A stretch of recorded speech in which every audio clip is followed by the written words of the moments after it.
Welcome to Slice of Wine, the podcast that gives you snippets of the people, places, and innovations behind the barrel. I'm your host, Amy Cronin, and today I'm speaking with the lovely Miss Montana Rae Neiley. Hello, Montana. Hi, Amy. I'm so happy to be on the show. Thanks for having me. I'm so excited to have you on the show. So Montana is a Colorado-based wine influencer, writer, and advocate of the discovery of wines, who recently launched a new company, The Wine Ship. So I'm very excited to hear all about the new venture. But before we talk about The Wine Ship, I want to understand how you got to this place. How did you become the captain of the ship? I love it. So yes, we're here in December marks 6 months of business for The Wine Ship, but I've been in the wine industry for about 10 years now, a little longer if you count my stint after college in bartending. And that's actually, I think a lot of people in this business, that's how we get into the wine business. You start working on premise, you're a bartender or server or something like that. Yeah. After I went to college, I studied design in college. I went to the Art Institute of Colorado, and I got a degree in interior design. My dream was to design restaurants, and I graduated at the height of the Great Recession, so there weren't exactly a whole bunch of hospitality, exciting, glamorous new jobs available. So I did what a lot of people do, which is I started bartending. Well, I did work for an architect for a little under a year, and then I left that job because I didn't want to just be drafting. So much to my parents' chagrin, I decided to go make drinks for people instead. And I also taught yoga during that time, and it was, kind of a classic early 20s type of career thing. But you burn out from being behind the bar, getting done at 3:00, you're drinking too much, that kind of stuff. Yeah. So I would notice salespeople coming in because I didn't really understand how the liquor industry worked at that time, but I would see people coming in, dragging the bag, showing spirits. And I thought, I could do that, but I preferred wine. I'd grown up on wine at home, and it was, I grew up in Aspen. So the whole time I was, when I was a teenager, I'd see the Aspen Food and Wine Festival going on. I'm like, I want to go to that. That's the place I want to be. We talked about that too, and all the fun memories from that event, because I did make my way there over the years. So after bartending, I did take a job as a wine rep. I worked for a very small distribution company that I was only there for about 10 months. The pay was awful. Yeah. My first year, the guy gave me a stack of unpaid invoices and was like, go collect this money. I'm like, oh my God. And I thought that was normal. I was like, this business is crazy, which it is. But thankfully, over time, I went to work for a bigger distributor, but still boutique wines, great portfolio. And I worked for them as a sales rep for about a year. And I didn't know very much about wine at the time, so I was making wine lists for my customers using my design background, because that's what I did know how to do. And so I was doing better and making more sales. I was only selling to restaurants in South Denver, and over time the company noticed, so I was promoted to the creative director, and I had that role for 8 years. Until this past June. End of June marked my departure from them. It's very bittersweet, but I was director of marketing, part of the leadership team. I had 2 direct report people under me, a designer and a content guy who I miss them. And it was just it was a fabulous career for me there. But, the reason I wanted to be on my own was because we were serving about 85 suppliers, wineries, importers. Yeah. Really fantastic book. I mean, we had Skurnik Wines and Michael David Vineyards, and some really cool smaller guys like Peter Stoltman and Honada and the Hilt, and just a fabulous portfolio. But what I noticed was a lot of wineries weren't producing marketing content that was super useful to our marketplace. So we were doing a lot of it in-house. And that was fine and dandy, and we were doing really good business, I think. But I really just started to believe deeply that the winery should be the one producing that kind of material. Yeah. And I think there's an opening in our industry for that type of service where, especially with pandemic, I think the marketing person's like always the first person to go. And they're also can be the most important. Like, obviously the wines are the most important. So what was the difference between the materials and the things that you would see coming out of the winery and what you actually needed? That's such a good question. So we would get shipped boxes of printed case cards and brochures and things like that. And like, I'm a wine nerd. I mean, now I'm a sommelier and I know enough about wine. You never know everything about wine, but I know a lot about wine. And we would get these things that just like, they just were not conveying the messaging. And they also were not being used really by our salespeople. Was it accounts? Oh, sorry. No, not at all. I mean, sales accounts have specific requirements of what they'll allow. And a lot of it ended up kind of just junking up the warehouse, junking up the displays and not being utilized. And it's not about like making a custom thing for every store. That's not really efficient. But really, I think our industry has evolved into the digital era and they're trying to catch up, especially, pandemic spurred all this, but you have like an 18-month, 24-month period where everyone's trying to like get to the place where they should have been evolving to over a 10-year period. Yeah. You know this, you work a lot on the tech side and we're both sort of tech nerds too.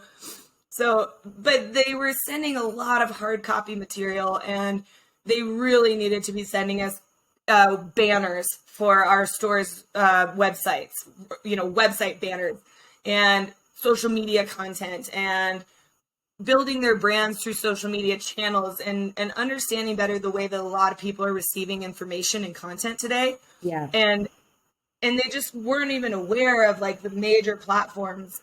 So they might have had a dedicated marketing individual on staff, but they didn't have the materials that we needed. And so I'm like, I got to be able to work directly for the winery. So now I take winery clients and do stuff. And also what's great is we have a team, there's about 6 of us now and we all do different things. Yep. But they can get on board with us and then the investment is less than like a base salary for sort of a newer, younger marketing person. So you just get one person who's very green, or you get access to a whole team and, cumulative, it's less. Well, let's talk about that. What is the wine ship? So you took plunge, you're like, so, you're in this comfy, comfy company, like you're in a corporate, nice, big corporate company with amazing wineries. You're doing some cool stuff and you're like, I'm going to start my own thing. Yeah, sometimes too. Oh my gosh, I'm like, I must be out of my mind. I'm so crazy, and I think every like entrepreneur feels that way. Yeah, well, and the reason is because you are like this entrepreneur is crazy. We have nuts. But and I'm so blessed for the company I worked for, Maverick Wine Company. I'm happy to say their name because I now have them as a client and a great relationship with them.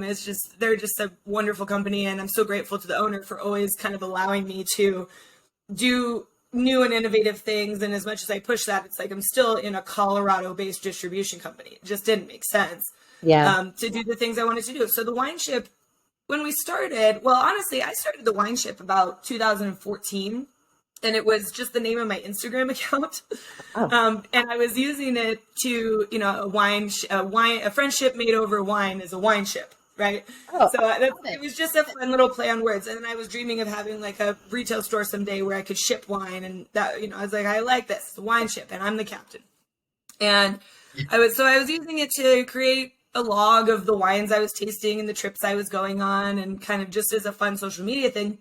And then over time it built. And especially when we were on lockdown, I started really focusing on putting more organized content, taking better photos and building it up. So there's about 8,500 followers now, which is awesome, but it's quality of follower as opposed to quantity. There's some really cool engagement and interaction that actually happens there. I think people hear like creator or influencer and it's like kind of a negative connotation, or they think that there's not a massive amount of work that goes into it. And not everybody's the same, right? Like not everybody takes the time to research the wine and create it. But anyway, so we're using a social media platform. It evolved, it grew, and I realized that it was a platform where I was like, I can use this to create a business because I have the audience. These people are here and they're interested in this stuff. They're interested in learning about wine.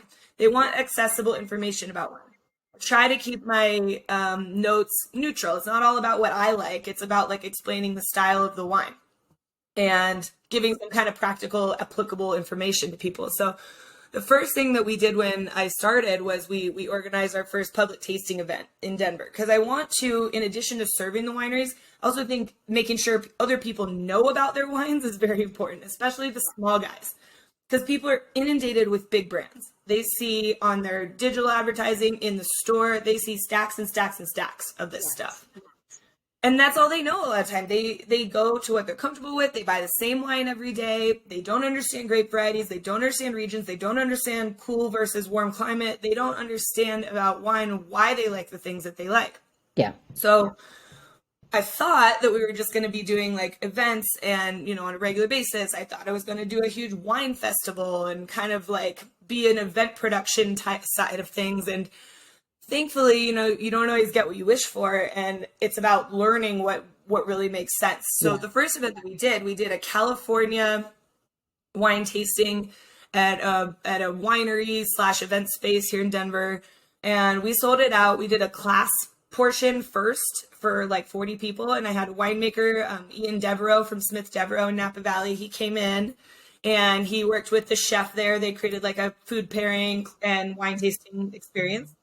And then after that, we transitioned the space and we had about 100 people in for a California only tasting experience. And we did the flights in a different format because, usually you go to like a wine tasting festival thing like that. And you have things either organized by producer and they each have their own table, or it's like Chardonnay is over here, sparkling wines are over here, rosé is over there, Cab's over there. And I didn't want to do that because I felt like you get people who go, oh, I don't like Chard, so I'm not even going to go over there. And they skip and they miss out on like, maybe they never had Chablis. Not that we had Chablis because it was all California, but you know what I mean? Yeah. So I wanted to try some. So we did like thematic tasting flights at each station where there was like 5 stations, because the winemaker that was visiting, he was the only producer there. He had his own station, but then there were 4 other stations, and there was like the dreamy flight, the classic flight, the sexy flight, and the rebel flight.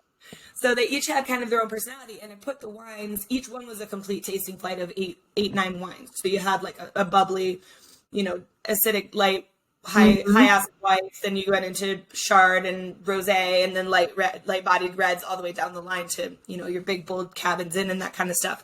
And so it got people to try things that maybe they would have skipped before. And I really liked that. And since then, we've been doing private events and really putting these wines in front of people. So on the back of the house, we're working with the wineries to kind of build up their messaging and their brand story and how they're going to market and what their revenue channels are. Like that's the distribution side in me, is like, how do it's not enough. You can't just make good wine anymore, unfortunately, and have a cool label. Those things are not enough to make the brand work. You have to position yourself.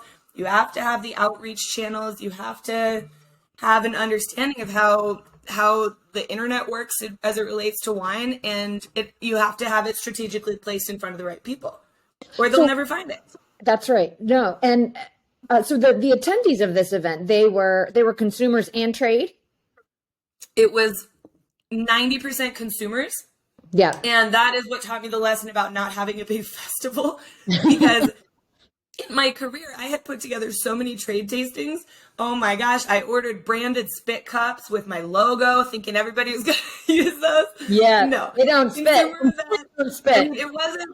It wasn't a total drunk fest, because I really did train the staff to not like overpour people, but it was so much more of a social event. And like, I'm not sure that 100 people, how much of a takeaway there was as far as people really like being immersed in the wines. We sold some wine, it was good, but I honestly came away from that thinking, I think we would have been more successful with an impact, a memory made with, and a connection with a specific winery if it had been fewer wines and fewer people. Yeah. Done more frequently. So is that the focus moving forward, sort of like concentrated tastings and getting people to make a connection with the wines? Yeah, I'm looking closely at a couple different venues. We're going to open a tasting room in Denver, and that'll be the home for these things. And I want space for 40 standing and 24, 26 people seated, because I think that those those cool, intimate little wine bars, wine tasting room. I'm calling it a tasting room because I think then we don't have that in Denver. We have wine bars, but we don't have places where you can come in, taste. Because of COVID, you can actually sell a couple bottles of wine. So I think it'll be a great space for, when winemakers start coming back to the market, to have them come in, to show a flight. Yeah. Well, I think it's something that people in the industry take for granted, and that is tasting. Most Yes. consumers really don't get the opportunity to taste through several different types of wine and see what they like and what they don't, and start to form opinions about them. You go to a wine bar and you might have 2 glasses of wine, maybe 3 if you're with me, maybe 4. Yeah, right. Same. But I mean, a lot of people go and they have to pick 1 glass of wine and that's it, and they don't get a chance to be exposed to a lot of different profiles. So So right. So there are tons of cool regions. I mean, you're exposed through, what you're doing now, and also Maverick Wine Company had such a beautiful portfolio. Oh my gosh. And thankfully he still lets me buy wine at wholesale. So thank you, Fuad. You're the best. My dad is very happy about that too. But what are some of the coolest wines, wine trends, wine regions that you're seeing right now? Oh man. Well, I just have always been such a fan of Beaujolais. I talk about it all the time. I love how much more aware people are getting of Cru Beaujolais lately. I'm seeing it actually having a spot on the wine list a lot more. So it's not like that's a new region by any means, but I think people always associate, they think Beaujolais Nouveau, and those wines are not usually. I don't know, someone just told me I need to try again because there was some better quality stuff out there. But I'm talking, man, they're not that expensive. They're not that much money. So I'm a huge fan of that. I was joking with one of my friends last night who's a wine rep for Maverick, and he's like, man, I wish we still had this producer that we used to sell, because they made orange wine way back whenever, and maybe 5-6 years ago, and I couldn't give that stuff away. And now every account, and he's in downtown Denver on premise, and he's like, every account wants orange wine, and I'm like, dang it. So it's funny. And we're talking about natural wine too as the trend and a buzzword, because I gave an online class. We also do that so we can reach people that are around the country. Yeah. We did an online class on sustainable, organic, and biodynamic wines, because education is a huge part of it, right? And like you said, exposing people to multiple wines, letting them taste things side by side is the only way to form an opinion. I'm such an advocate of that. Yeah. But we were joking that, and the class performed well as far as sales and that kind of thing, but we were like, if we had called this natural wines, we probably would have been 50 people online instead of 20. But I refuse to do that though, because I think that as trendy as natural wines as a concept is, I think that there's just a big misunderstanding of actual winemaking. Yep. And how wine is made and what that terminology actually should and does mean. And I think that it's the responsibility of people like us to explain it to people, because it's just saying natural food products, made out of natural chicken. It's like, well, chicken's natural. Natural. Yeah. It doesn't really mean anything. It doesn't mean anything. However, if it's, pasture raised, and they explain what the chickens are being fed, and they explain kind of all these practices that are happening on the farm, then that's oh, okay, that actually means something now. Yeah. But you have to go out of your way to make wine not natural. You have you have to go out of your way. You have to go and use pesticides. Yeah, and I tell people it's most well-made, family-owned or boutique producers, they're not putting crap in their wines. They don't want to. Right. They don't choose to. They don't need to. It's it's pretty interesting to see how people can be led astray, and I hate that too. There's a lot of fear-mongering on social media advertising from certain brands that I will not name, but they say things like, no sugar added, no, all this stuff. It's people that only do chaptalization in Germany. Yeah. And it's for a specific style of wine. Unless you're buying really crappy wine made in an area that's not. So, and that's you pay for what you get. If you're going to go to McDonald's to buy chicken, you're going to get what you're going to get. And then if you're going to go to, Costco and buy a case that costs $50 or $60, you're going to get what you pay for. Right. And quite honestly, I like my chicken nuggets sometimes. Hey, nothing wrong with that. Wine sometimes. You know what I mean? There's a place for it all, but just know what you're getting when you're going into it. Right. it makes sense. Yeah, and I think, education leads to better drinking. People, as Yeah. the one, it's pretty easy to get someone into a better bottle of wine and to raise them from an $8 investment to a $12 bottle with just a little conversation and tasting and understanding. Yeah, absolutely. A lot Well, of I people am don't so know. excited for your new venture, and I'm very Thank you. excited for the new tasting room. I'm going to come out to Denver and we will have a Wait. glass right together. Or actually, since it's a tasting room, we'll have 10. Oh yeah, well, that's what a tasting room. You can have a flight at 11 a.m. It's totally normal. You do it in wine country. Now you can do it here in Denver. I'm excited. Awesome. Well, thank you so much, Montana, for joining the show. To all of our viewers and listeners, it's The Wine Ship, and the website is theWineShip.com. Correct. Thank you, Amy. Thanks, Montana.